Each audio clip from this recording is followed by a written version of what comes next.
Hello Capricorn, welcome to the Plaid Sheep Oracle. For this round of readings, I've been choosing a card from the Magickal Botanical Oracle by Christopher Penczak and Maxine Miller. She is the artist, and they're very cool. I've been enjoying them. So your card is the Sorcerer's Violet. You may know it as Periwinkle or Vinca. So it's an interesting plant. It has, like many plants, many names. One of them is tomb violet or tomb flower. It was often put onto the graves of children that had died.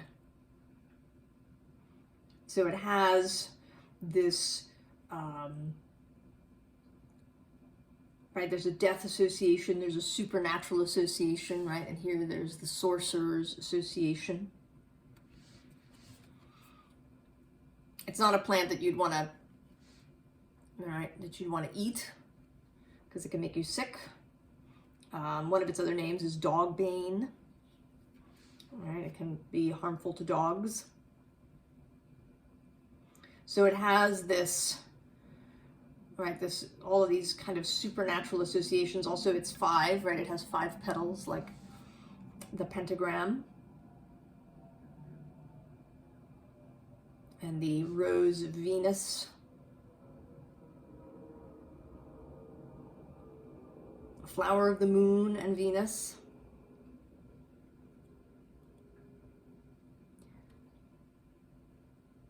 So I think, Capricorn, that you are really being encouraged to step out of your usual zone. And that seems to be true for all of the signs. There's this invitation, suggestion, call to step out of the kind of usual functioning of your sign, what we think of that, right? So we start here kind of with a, thinking about Capricorn. 1, there's this second house resources card, right? That's kind of Capricorny. We associate Capricorn with money and banks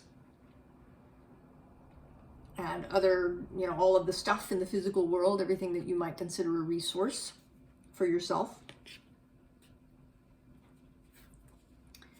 And then the 7th house relationship card, right? There's this Capricorn Cancer axis of father and mother, of, sort of the external container of the home, and then Cancer being, the inner squishy bits. You might associate Capricorn with marriage, right, as an institution, with the nuclear family as an institution. And then 10th house, in the, what some people call the natural zodiac, or house with Aries, 0 Aries is the ascendant, then 0 Capricorn is the midheaven, the 10th house, achievement, authority, the structure of things, what is visible, what is a legacy.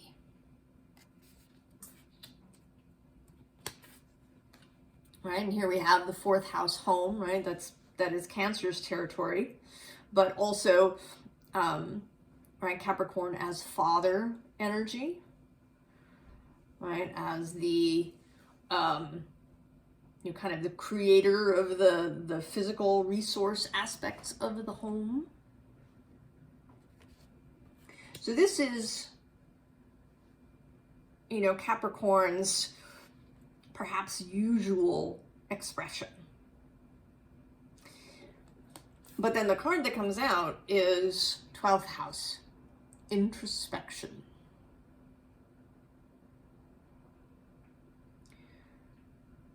So what else is there? What lies beneath all of this?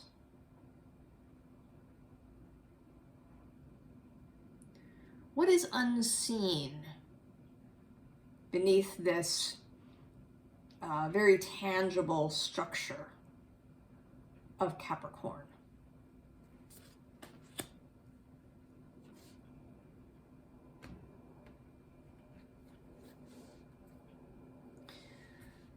So this communication card is the next underlying, and underneath it is consciousness.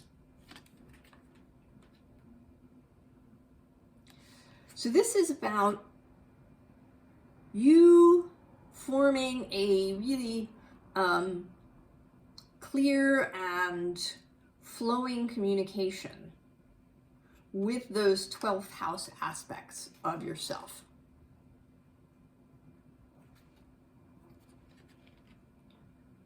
Your inner, right? Some of it is your shadow, for sure, right? Things we think of as the shadow, the parts of ourselves that maybe we don't like so much.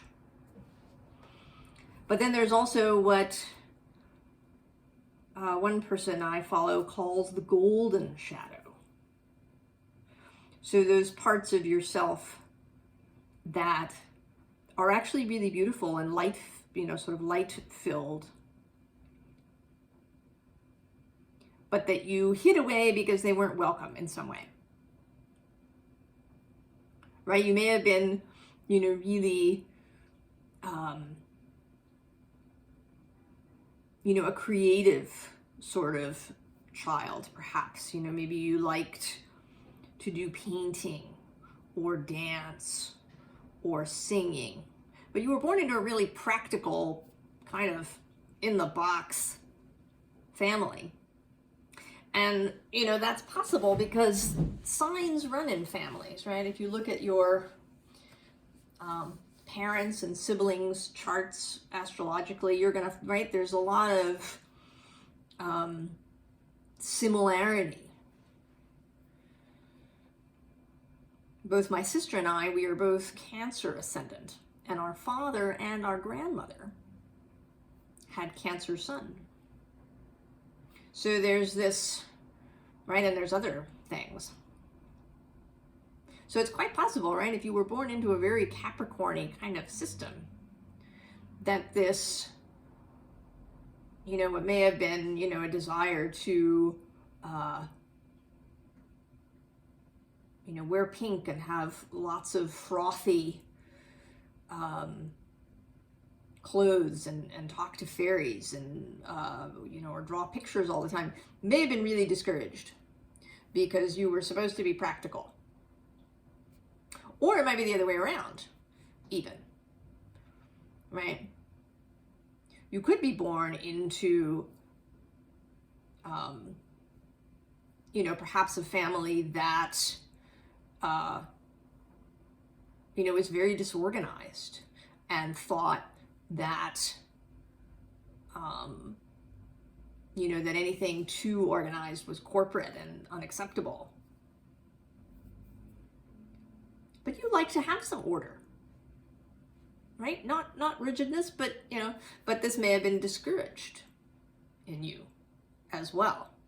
So perhaps an ability to,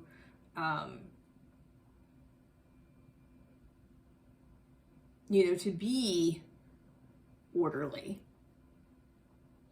but in a flexible way, was kind of suppressed in you. So you may have ended up, being very rigid about it, right? Kind of in an oppositional manner.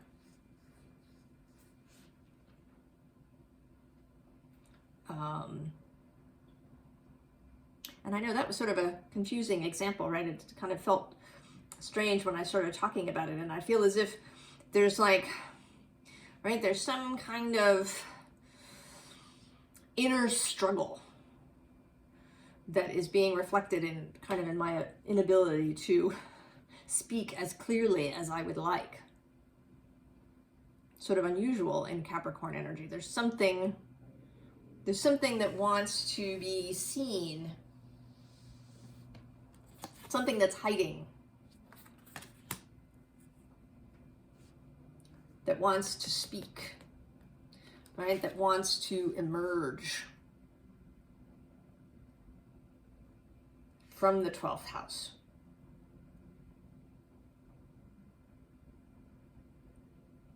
Right? Perhaps to show up in the 6th house across the way, right? Which is the house of daily, kind of daily things. And also has a kind of Capricorn-y feel to it. It's Virgo, often associated with the 6th house with Virgo.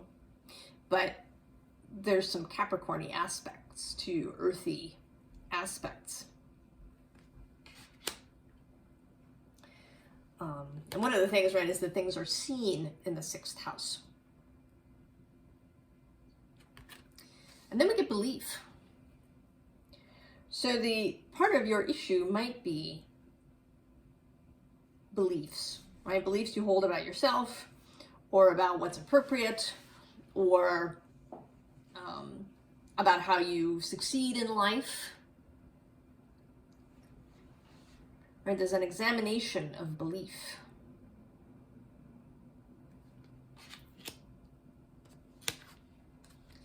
And a call to compassion for yourself. Right? This is probably not a word, right, that's often associated with Capricorn, right? It's more associated with Cancer across the way.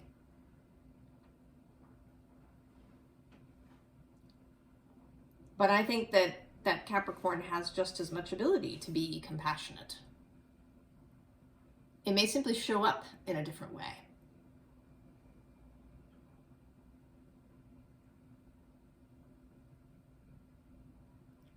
Right? You know, Cancer's compassion may be, you know, somebody who, you know, lends a willing ear while you know, pour out your troubles. Or, you know, cooks soup and brings it over. You know, Capricorn might show up when you're sick and, like, deal with all the stuff that you can't deal with, right? Wash your dishes and, you know, deal with your bills and, right, take care of that stuff. Right? There are different ways that compassion can show up.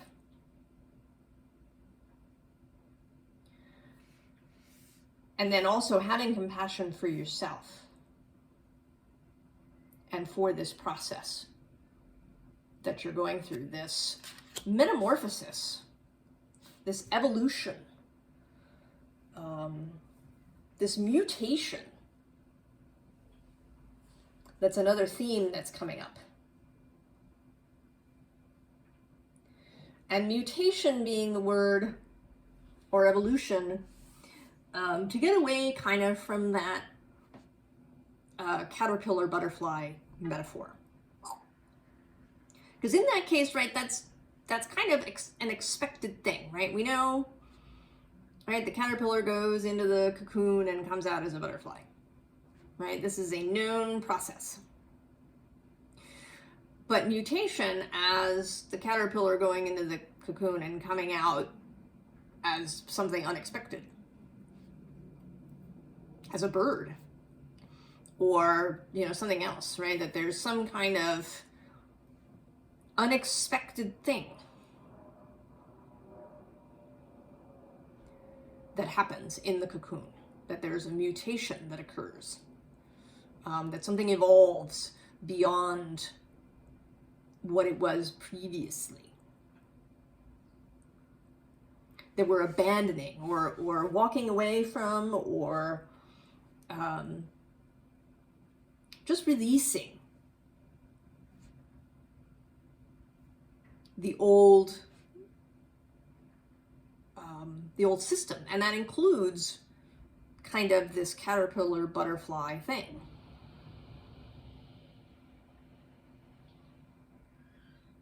To release whatever the old story was in its entirety, right? About what is possible.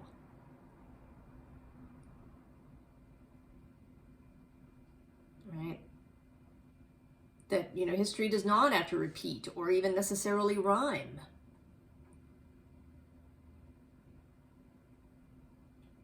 Right? That's a belief that exists, right? And if you repeat something enough, right, it kind of comes into being. So if you can release that idea, then when you emerge from this cocoon that we've all been in, it could be something completely unexpected. And right, that comes through both, right, this Wheel of Fortune, and right under it is the Tower. So, right, something unexpected.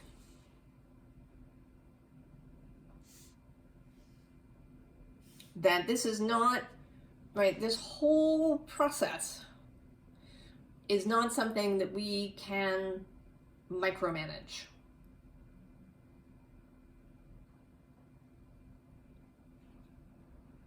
Right? And maybe we've really been trying. And of course, right, that is a societal thing, and something that can feel Capricorny, right? The control thing. It's also an Aries thing. I think, you know, all the cardinal signs kind of have this, right? We initiate. And so there can be a tendency to try and control everything. And that is just exhausting, right? This Nine of Wands, right? We're here, we got this bandage on, right? It's exhausting.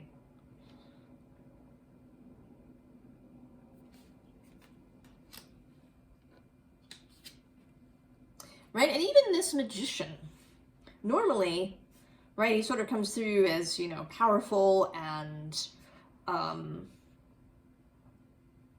you know, bringing dreams into reality. But here, today, he's feeling control-y.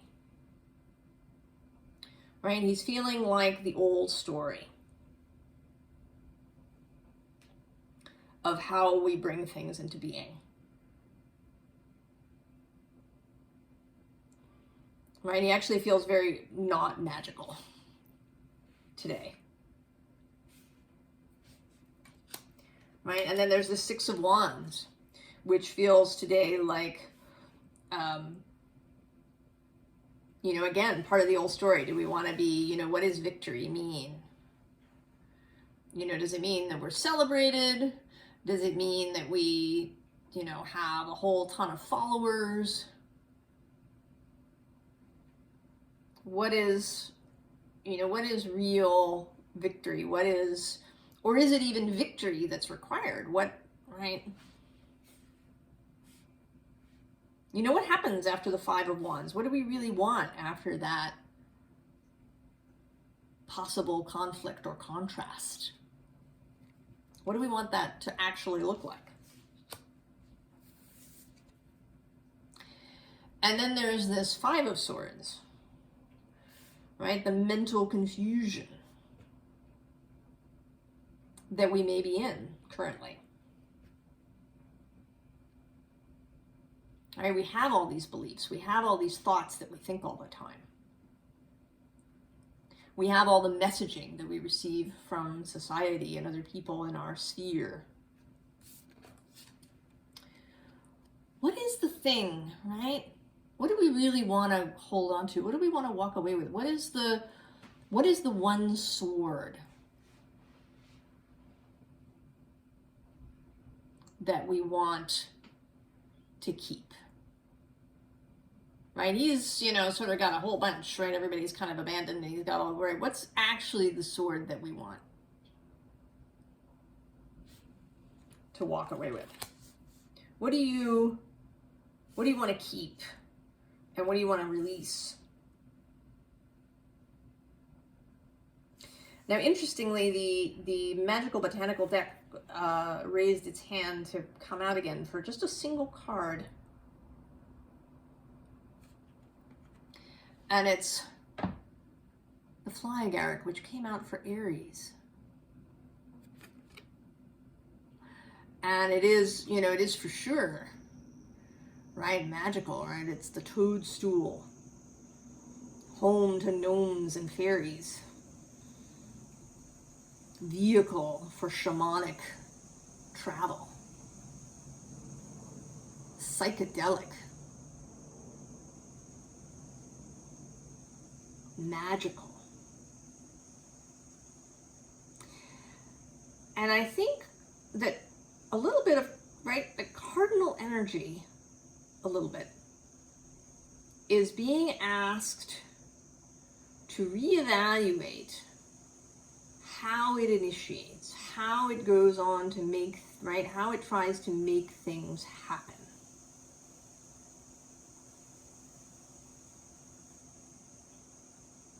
How, right, how do we bring things into being?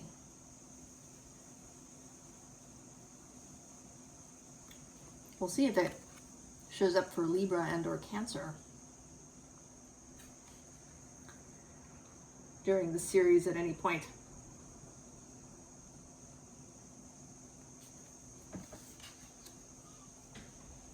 Right, how do we initiate, right, as cardinal energy? How does Capricorn climb this mountain, right, as the mountain goat?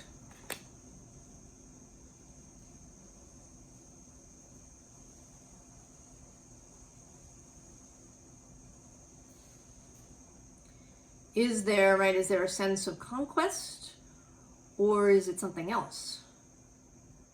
Is there perhaps a sense of union with the mountain?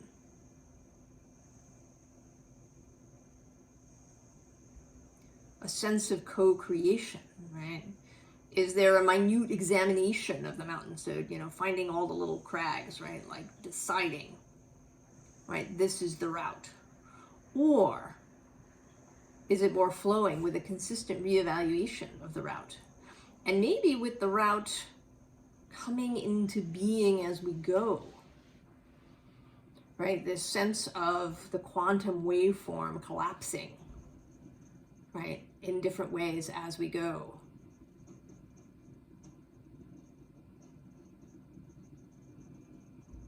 Rather than the course being set.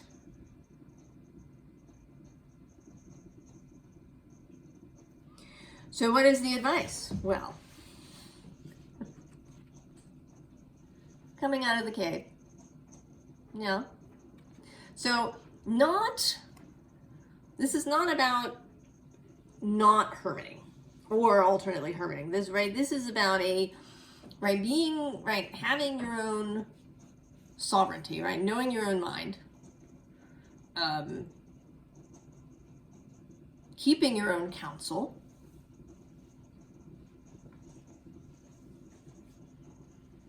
right, knowing what your guiding light is, but not being isolated, right, being outside the cave, right. This 10 of Stones comes underneath, and this often feels to me, right, like leaving, right, walking out. And then, you know, being open to encounters, right. There's this little wren here that I feel like is delivering a message that the hermit is listening to very carefully.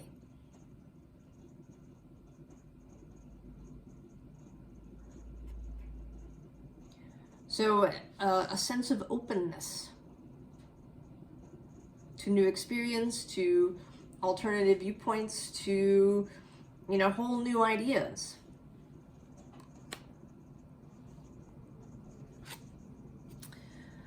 Right? To skillfulness, not being rote, right? Not just making the same bowl over and over again, right? He's got different things here that perhaps he's been making. So he's not doing things in a rote way. He's not insisting that everything be the same. He's not looking for perfection in his work. Right? What he wants is to enjoy this process, to be moved by love.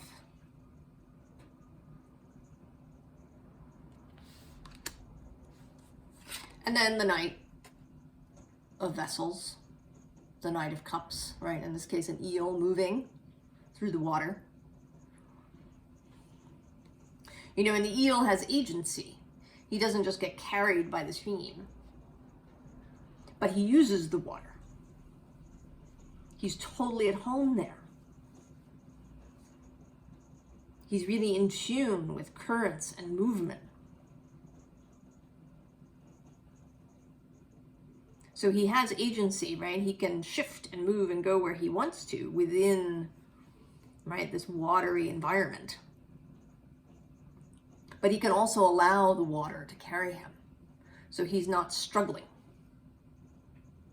Right? He doesn't have to work hard.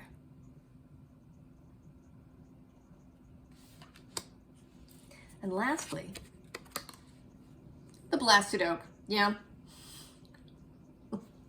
So that's the real advice. I think, and this is advice I think that applies to all the signs, to all of us that are in this change tunnel, this timeline shift, this threshold, this, you know, whatever metaphor you like.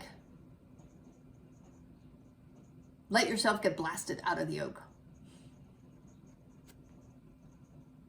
I actually I'm sort of in today seeing this as a combination of the Tower and the Hanged Man.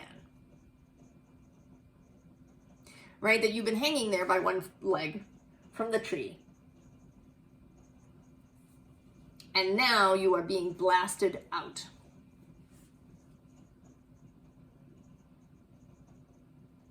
Right? You gotta go. Allow yourself to change. Allow the mutation, the evolution to occur. Even if it seems sort of major or incredible or frightening.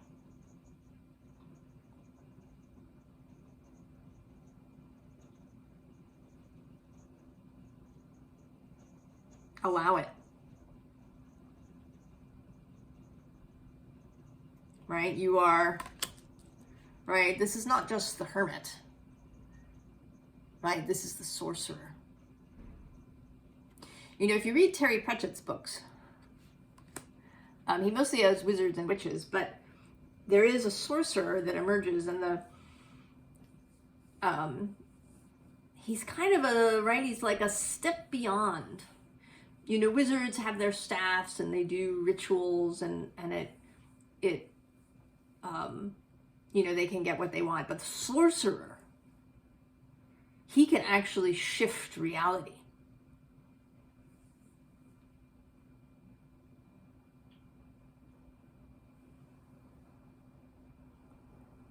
So rather than being, right, the magician or the wizard or even the witch, be the sorcerer, the sorceress.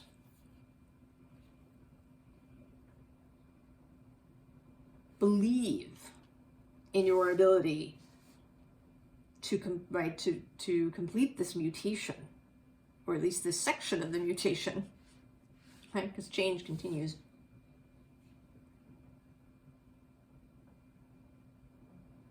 Right? Allow this emergence out of the cocoon to be completely not what you expect. Be open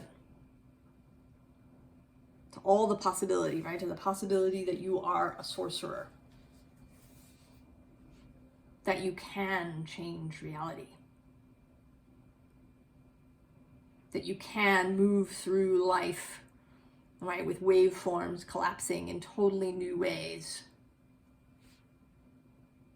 because of how you choose to observe and how you choose to move.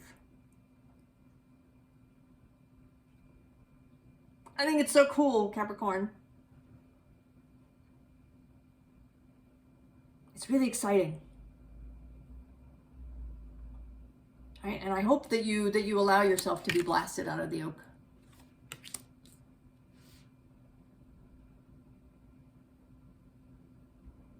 And I'm excited to see what else emerges as we go. I wish you all the very best, Capricorn. And I will see you next time. So long.